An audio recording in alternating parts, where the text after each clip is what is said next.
नरेंद्र मोदी सरकार के कामकाज को लेकर हमारे सर्वे में लोग क्या कहते हैं, अब आपको बताते हैं।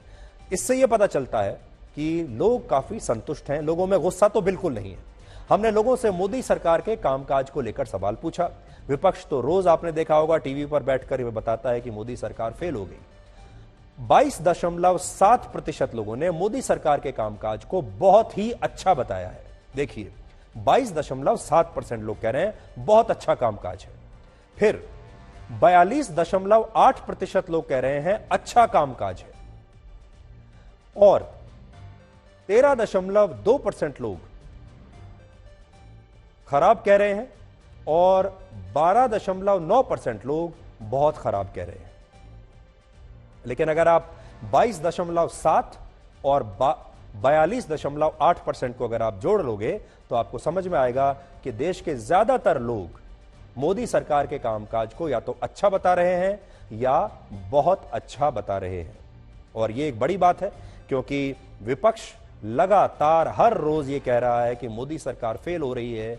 आपने देखा होगा थोड़े दिन पहले कांग्रेस पार्टी ने महंगाई को लेकर एक काले कपड़े पहनकर विरोध प्रदर्शन भी किया था और टीवी डिबेट्स में भी आप ये देखते होंगे और आपको कई बार ऐसा लगता होगा कि शायद मोदी सरकार फेल हो रही है।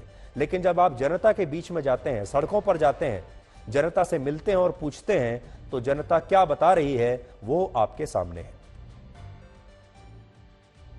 और अगर आप बहुत अच्छा और अच्छा इन दोनों को जोड़ लेंगे तो ये 65% से भी ऊपर जाता है। यानी देश की 65% जनता ये मानती है कि मोदी सरकार अच्छा या बहुत अच्छा काम कर रही है।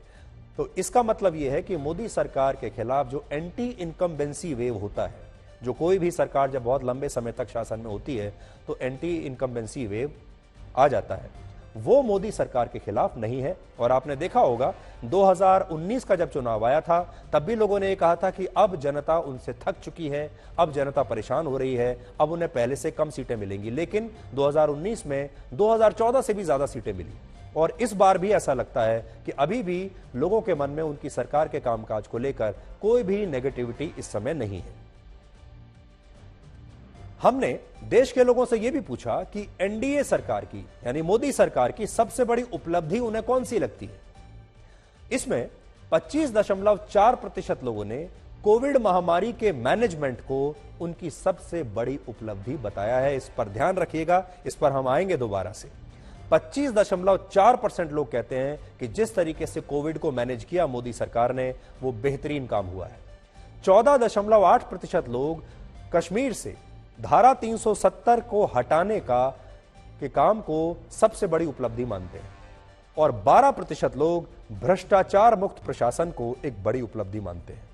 8.1% लोग राम मंदिर के निर्माण और काशी विश्वनाथ कॉरिडोर को अपनी मोदी सरकार की बड़ी उपलब्धि मानते हैं और 6.8% लोग नोटबंदी से काले धन पर कार्रवाई को बड़ी उपलब्धि मानते हैं और 5.7% लोग मोदी सरकार की योजनाओं को, जो उनकी जो वेलफेयर योजनाएं हैं, उनको बड़ी उपलब्धि मानते हैं। तो ये आपके सामने पूरा ब्रेकअप है। अब वापस आपको दिखाते हैं शुरू से और यहां पर आप जो देख पाएंगे वो ये है। अब आप याद कीजिए जब कोविड आया हमारे देश में, उसके बाद से लेकर अब तक विपक्ष का जो सबसे बड़ा हमला था मोदी सरकार पर वो कोविड को लेकर ही था और विपक्ष ने हर बार, चाहे वो लॉकडाउन का मुद्दा रहा हो, वैक्सीन का मुद्दा रहा हो, वैक्सीन को उपलब्ध कराने का मुद्दा रहा हो, उस समय कोई भी जो नीति बनाई मोदी सरकार ने वो रही हो, मोदी सरकार द्वारा वैक्सीन को बाहर भेजने का मुद्दा रहा हो या जितने भी स्टेट्स के साथ जो कोऑर्डिनेट करने का मुद्दा रहा हो, विपक्ष ने मोदी सरकार को टोटल फेलियर बताया था। खासतौर पर राहुल गांधी बार बार ये कहते थे कि कोविड मैनेजमेंट को लेकर मोदी सरकार बिल्कुल फेल हुई है। अब आप याद कर लीजिए, आपने टीवी पर भी देखा होगा, मीडिया में भी देखा होगा, हर जगह देखा होगा और विपक्ष ने इसे सबसे बड़ा मुद्दा उस समय बनाया। पर यहां आपको बिल्कुल उल्टा नजर आ रहा है। यहां आपको यह नजर आ रहा है कि जनता तो यह कह रही है कि कोविड मैनेजमेंट मोदी सरकार का सबसे अच्छा था। जो दुनिया में, विश्व के दूसरे देशों में भी जो सर्वे हुए हैं, उन तमाम सर्वेज में भी यही बात सामने आई कि कोविड मैनेजमेंट के मामले में मोदी सरकार सिर्फ भारत में नहीं, पूरी दुनिया में सबसे अच्छा काम मोदी सरकार ने, नरेंद्र मोदी ने किया है। वहां पर भी यह बात सामने आ रही है। लेकिन हमारे देश का जो विपक्ष है उसने इसी मुद्दे पर सबसे ज्यादा मोदी सरकार को घेरा है। तो यहां आपको एक डिस्कनेक्ट दिखाई देगा। देखिए, यह डिस्कनेक्ट जो है वो आपको तब पता चलता है जब आप असली जनता से मिलते हैं और जब आप नेताओं से मिलते हैं। तो दो डिस्कनेक्ट आपको आज समझ में आए। एक तो कोविड को लेकर डिस्कनेक्ट है, कोविड को लेकर जनता तो खुश है लेकिन विपक्ष बहुत नाखुश है। दूसरा, बुलडोजर की जो राजनीति है योगी आदित्यनाथ की, उसे लेकर जनता बड़ी खुश है, लेकिन अगर आप अखबार पढ़ेंगे और विपक्षी नेताओं से बात करेंगे तो वो आपको ऐसा बताएंगे कि देश में तो गुंडागर्दी बढ़ रही है। हमने इसके अलावा मोदी सरकार की सबसे बड़ी नाकामी को लेकर भी लोगों से राय मांगी। भाई, अब अगर उपलब्धियां पूछ रहे हैं तो नाकामी भी तो पूछनी पड़ेगी और पूछनी चाहिए। तो नाकामी क्या है मोदी सरकार की? 32.7% लोग यह कहते हैं कि बढ़ती महंगाई नरेंद्र मोदी सरकार की सबसे बड़ी नाकामी है। लेकिन यहां पर डिस्कनेक्ट नहीं है, यहां पर सीधा कनेक्ट है। यहां पर आपको लगेगा ये एक वो चीज है जो आपको मीडिया में भी देखने को मिल रही है, जनता के में भी देखने को मिल रही है, विपक्ष के नेताओं में भी देखने को मिल रही है। इसमें आपको कोई मतभेद कहीं भी नहीं है। जनता भी यही कह रही है। 32.7% संख्या कम नहीं होती और वो कह रहे हैं कि महंगाई उनकी सबसे बड़ी नाकामी है, महंगाई बहुत बढ़ रही है। 26.4% लोग बेरोजगारी को उनकी सबसे बड़ी नाकामी रहते हैं। यहां भी कोई मतभेद नहीं है, विपक्ष भी यही कह रहा है, जनता भी यही कह रही है, मीडिया भी यही कह रहा है। 10.3% लोग आर्थिक विकास को और 5.8% लोग कोविड-19 की महामारी को उनकी नाकामी मानते हैं और 6.4% लोग सांप्रदायिक हिंसा जो आजकल हो रही है, ये जो हिंदू मुसलमान हो रहा है, उसे उनकी नाकामी मानते हैं।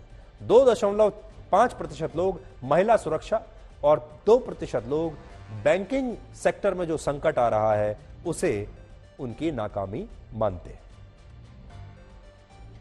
अब हमने आपको जितनी सारी बातें बताई हैं, इसका विश्लेषण क्या है? इसका विश्लेषण 4 पॉइंट्स में अब आप समझिए। पहला पॉइंट, वर्ष 2024 में आज की स्थिति को अगर देखा जाए तो नरेंद्र मोदी की वापसी होगी, बीजेपी दोबारा से सरकार बनाएगी, नरेंद्र मोदी दोबारा से प्रधानमंत्री बनेंगे 2024 में। आज की जो स्थिति कह रही है वो, और अगर स्थितियां ऐसी ही रहीं और कोई बहुत बड़ा बदलाव नहीं आया तो विपक्ष के लिए आज जो सबसे बुरी खबर है वो ये है कि उन्हें और 5 साल 2024 के बाद नरेंद्र मोदी को झेलना पड़ेगा और इसी एनडीए सरकार के साथ उन्हें जीना पड़ेगा, इसी बीजेपी सरकार के साथ जीना पड़ेगा। तो विपक्ष के लिए इसमें जो मैसेज है वो ये है, या तो अभी समय है 2024 में जबरदस्त मेहनत करना शुरू कर दें, जनता से मिले, जनता के साथ उनका जो डिस्कनेक्ट है उसको पूरा करें, उसको समझें कि उनके मुद्दों में और जनता के मुद्दों में कहां फर्क आ रहा है और मेहनत करें। तब 2024 में थोड़ा बहुत उनका परफॉर्मेंस अच्छा हो सकता है। नहीं तो 2024 की तैयारी करने की उन्हें कोई आवश्यकता नहीं है। 2024 के 5 साल बाद जो 2029 में जब अगला लोकसभा चुनाव आएगा तो उन्हें अब असल में 2029 के लोकसभा चुनाव की तैयारी करनी चाहिए। तो आज के सर्वे के हिसाब से तो हम राहुल गांधी को भी यही कहेंगे और अरविंद केजरीवाल को भी यही कहेंगे, क्योंकि दोनों अभी युवा हैं। एक 52 साल के हैं, एक 53 साल के हैं।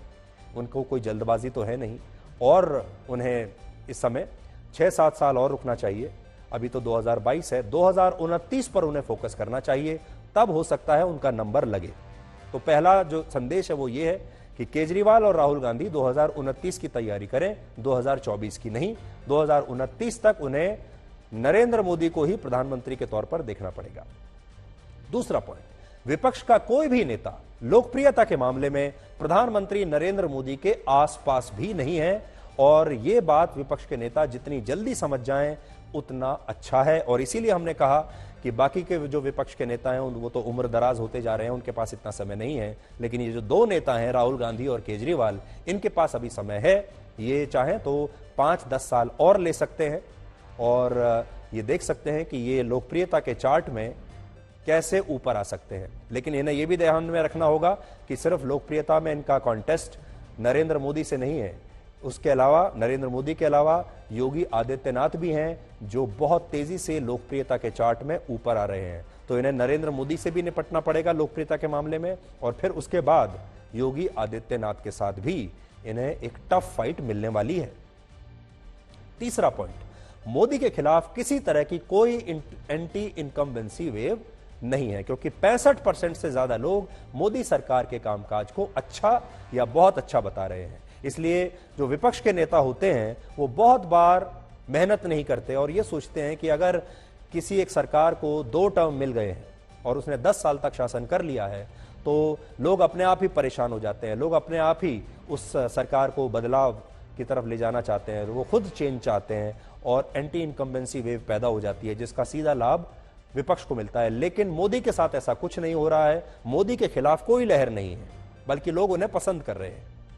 चौथा पॉइंट, कोविड को लेकर मोदी सरकार का कामकाज बहुत अच्छा रहा है और विपक्ष के लिए यह एक बड़ा झटका है, क्योंकि पूरे विपक्ष ने इसे एक बहुत बड़ा मुद्दा बनाने की कोशिश की थी, मोदी सरकार को घेरने की कोशिश की थी और लोगों को तब लगा था, क्योंकि इतनी संख्या में लाखों लोग हमारे देश में मृत्यु हुई लोगों की, वो बहुत दुखद था। लाखों परिवार उस दौरान बर्बाद हुए, लाखों लोगों की नौकरियां चली गई, रोजगार चले गए, जो परिवार है एक के बाद एक बर्बाद होते चले गए। तो लोगों को तब, विपक्ष के नेताओं को यह लगा था कि ये सारे जो मुसीबतें आ रही हैं देश के लोगों पर, वो इसका दोषी नरेंद्र मोदी को ठहराएंगे। लेकिन ऐसा नहीं हुआ और लोगों को यह लग रहा है कि नरेंद्र मोदी ने कोविड में अच्छा काम किया है और उन्होंने जो बाद में लोगों की आर्थिक मदद की है, 80 करोड़ लोगों को मुफ्त अनाज पहुंचाया है, ये सारी जो चीजें हैं ये नरेंद्र मोदी के पक्ष में गई हैं। उसके बाद हमने जिस तरह से वैक्सीन बनाई, जिस तरह से वैक्सीनेशन हमारे देश में जो पूरा प्रोसेस हुआ, वैक्सीनेशन कितनी तेजी से लोगों को वैक्सीन दी गई, वो सारा नरेंद्र मोदी के पक्ष में इस समय जा रहा है। तो बड़ी बात यह है कि 2014 में नरेंद्र मोदी प्रधानमंत्री बने थे, आज 2022 है, 8 साल हो चुके हैं और 8 साल तक किसी एक प्रधानमंत्री की जो लोकप्रियता है वो न सिर्फ बरकरार रहे बल्कि और बढ़ती चली जाए, वो आज के जमाने में असंभव सी बात है। और पूरी दुनिया में नरेंद्र मोदी के अलावा और कोई ऐसा नेता नहीं है जिसका पॉपुलैरिटी चार्ट नीचे की बजाय ऊपर जा रहा है।